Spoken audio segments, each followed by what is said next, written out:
ರಾಜ್ಯ ಸರ್ಕಾರ ಈಗಾಗಲೇ ದರ ಏರಿಕೆ ವಿದ್ಯುತ್ ದರ ಏರಿಕೆಗೆ ಸಿದ್ಧತೆಯನ್ನು ಮಾಡ್ಕೊಳ್ತಾ ಇರುವಂಥದ್ದು. ಎಲ್ಲ ಒಂದ್ ಕಡೆ ರಾಜ್ಯ ಸರ್ಕಾರ ರಾಜ್ಯದ ಜನರ ಮೇಲೆ ಸಾಲದ ಬರೆಯ ಜೊತೆಗೆ ಈಗ ವಿದ್ಯುತ್ ದರ ಶಾಕ್ ಕೂಡ ಕೊಡ್ತಾ ಇರುವಂಥದ್ದು. ನಮ್ಮ ಜೊತೆ ಮಾತಾಡ್ಲಿಕ್ಕೆ ಬಿಜೆಪಿಯ ಶಾಸಕರಾದಂತಹ ಭರತ್ ಶೆಟ್ಟಿ ಅವರಿದ್ದಾರೆ. ಸರ್, ಎಲ್ಲ ಒಂದ್ ಕಡೆ ಸರ್ಕಾರ ಗ್ಯಾರಂಟಿ ನೆಪದಲ್ಲಿ ಉಚಿತ ನೆಪದಲ್ಲಿ ಬೆಳಕಿನ ಕೊಟ್ಟಿದೆ, ಈಗ ಬೆಳಕಿನ ಜೊತೆಗೆ ಶಾಕ್ ಕೊಡ್ತಾ ಇದೆಯಲ್ಲ, ಹೇಗೆ ಸರ್? ನೋಡಿ, KPTCL ಮತ್ತು ಎಸ್ಕಾಂನ ಯಾರೆಲ್ಲ ವರ್ಕರ್ಸ್ ಇದ್ದಾರೆ ಅವರಿಗೆ ಪೆನ್ಷನ್ ಮತ್ತು ಗ್ರಾಜ್ಯುಟಿ ಅನ್ನು ಕೊಡಬೇಕಾಗ್ತದೆ. ಅದರಲ್ಲಿ ಒಂದು ಭಾಗ ಸರ್ಕಾರದ ಇರ್ತದೆ, ಒಂದು ಭಾಗ ಅವರ ಸ್ಯಾಲರಿಯಿಂದ ತೆಗೆದುಕೊಂಡಿರ್ತಾರೆ. ಸರ್ಕಾರದ ಭಾಗವನ್ನು ಸರ್ಕಾರ ಕೊಡ್ಬೇಕು. ಸರ್ಕಾರಕ್ಕೆ ಹ್ಯಾಂಡ್ಸ್ ಅಪ್ ಮಾಡಿದೆ, ನನ್ನ ಹತ್ರ ದುಡ್ಡಿಲ್ಲ, ನಾನು ಕೊಡ್ಲಿಕ್ಕೆ ಆಗೋದಿಲ್ಲ. ಹಾಗಾದ್ರೆ ಏನು ಮಾಡೋದು? ಕರ್ನಾಟಕದ ಜನರ ಮೇಲೆ ಬರೆಯನ್ನು ಹಾಕಿ ಅವರಿಗೆ ಒಂದೆರಡು ಬೆನ್ನಿಗೆ ಎಲೆಕ್ಟ್ರಿಸಿಟಿ ರೇಟನ್ನು ಯೂನಿಟ್ಗೆ 36 ಪೈಸವನ್ನು ಜಾಸ್ತಿ ಮಾಡಿ 3 ವರ್ಷಗಳ ಕಾಲ ಅದನ್ನು ಜಾಸ್ತಿ ಮಾಡಿ ಅಲ್ಲಿಂದ ಸಂಗ್ರಹವಾದ ದುಡ್ಡು ಅಂದರೆ ಸರಾಸರಿ 3 ವರ್ಷ ಆಗುವ 8,500 ಕೋಟಿ ಆಗ್ತದೆ. 4,500 ಪೆಂಡಿಂಗ್ ಇದೆ. ಆ 4,500 8,500 ಆಗ್ತದೆ. ಅದರ ಮೂಲಕ ನೀವು ನೌಕರರ ಪೆನ್ಷನ್ ಮತ್ತು ಗ್ರಾಜ್ಯುಟಿ ಕೊಡುವ ಒಂದು ಪ್ಲಾನನ್ನು ಮಾಡಿದೆ. ಏಪ್ರಿಲ್ 1ಕ್ಕೆ ಇದು ಕಾರ್ಯಗತ ಆಗ್ತದೆ.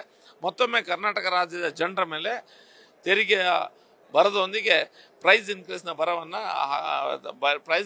ಬರೆಯನ್ನು ಎಳೆಯುವಂಥ ಕೆಲಸ ಸರ್ಕಾರ ಮಾಡಿದೆ. ಉಚಿತ ಗ್ಯಾರಂಟಿ ನೆಪದಲ್ಲಿ ದರ ಏರಿಕೆ ಎಷ್ಟರ ಮಟ್ಟಿಗೆ ಸರಿ ಸರ್? ಗ್ಯಾರಂಟಿ ಒಂದು ಭಾಗ, ಇವ್ರದ್ದು ಟ್ಯಾಕ್ಸ್ ಹಾಕೋದು ಒಂದು ಭಾಗ. ಗ್ಯಾರಂಟಿಯನ್ನು ಕೊಡುವುದು ಒಳ್ಳೆ ಸ್ಕೀಮ್ ಅಂತ ಎಲ್ಲ ಕಡೆ ಮಾಡ್ತಾ ಇದ್ದಾರೆ. ಒಳ್ಳೆ ಸ್ಕೀಮ್ ಇರ್ಬೋದು.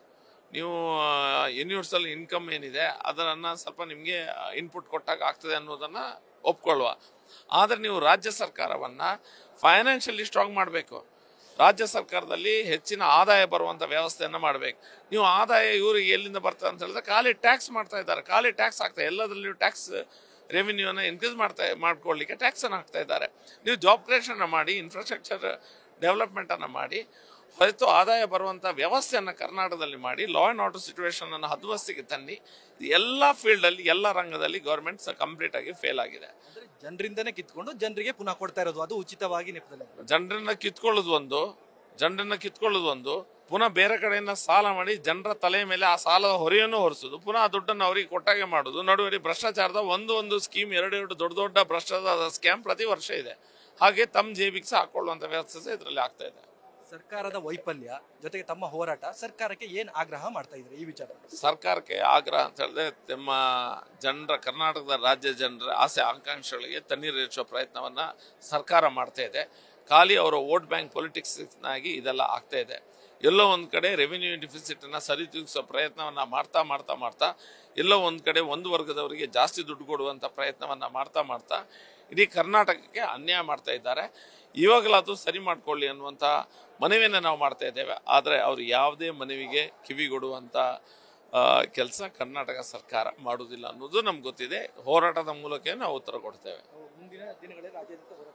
ಖಂಡಿತ ನಾವು ಹೋರಾಟನ 3 ವರ್ಷದಿಂದ ಹೋರಾಟನೇ ಮಾಡಿದ್ದೇವೆ. ಇನ್ನು ಮುಂದೆ ಸಹ ಹೋರಾಟ ಮಾಡ್ತೇವೆ. ಇವಿಷ್ಟು ಬಿಜೆಪಿ ಶಾಸಕರಾದಂತಹ ಭರತ್ ಶೆಟ್ಟಿ ಅವರ ಮಾತಾಗಿತ್ತು. ಕ್ಯಾಮರಾಮನ್ ಮಂಜುನಾಥ್ ಜೊತೆ Ganapati, news first Bengaluru. News first ನಿರ್ಭೀತಿಯಿಂದ ನಿಮ್ಮ ಪರವಾಗಿ.